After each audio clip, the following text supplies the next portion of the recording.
समान नागरिक संहिता आईन लागू पाई दस्तखत अभियान।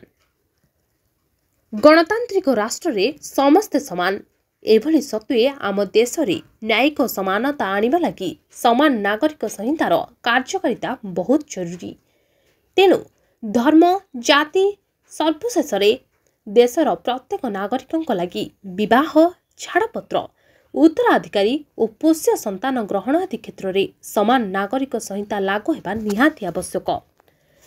समान नागरिक संहिता कार्यकारी सत्वे समस्त संप्रदाय निज निजर प्रथा और परंपरा को कार्यकारी करें।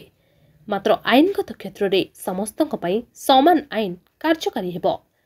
एही परिप्रेक्षी रे आज रायगड़ा सहर स्थित सरस्वती शिशु विद्या मंदिर निकट में समान नागरिक संहिता को समर्थन जणाई एक हस्ताक्षर अभियान कार्यक्रम अनुष्ठित होइतिला। एही कार्यक्रम को श्री दीपक कुमार राउत मां मजी घरियाणी एवं भारत माता प्रतिछवि रे पुष्पमाल्य और दीप प्रज्वलन करी कार्यक्रम शुभ उद्घाटन करथिले।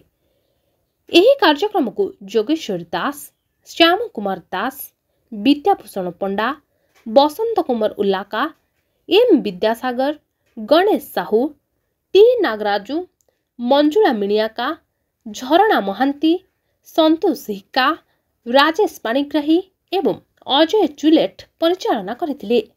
सहरर विभिन्न अनुष्ठान व्यक्तिविशेष, महाविद्यालयर छात्र छात्री, वरिष्ठ नागरिक, महिला, पुरुष एवं सहरर बहु संख्यक सचेतन नागरिक निज निजर हस्ताक्षर करी समान नागरिक संहिता को समर्थन जणाइथिले।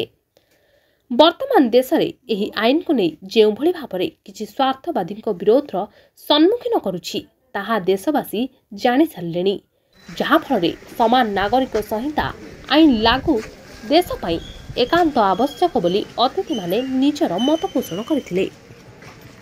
रायगड़ारू विजय दास को रिपोर्ट संभव टीवी ओडिया।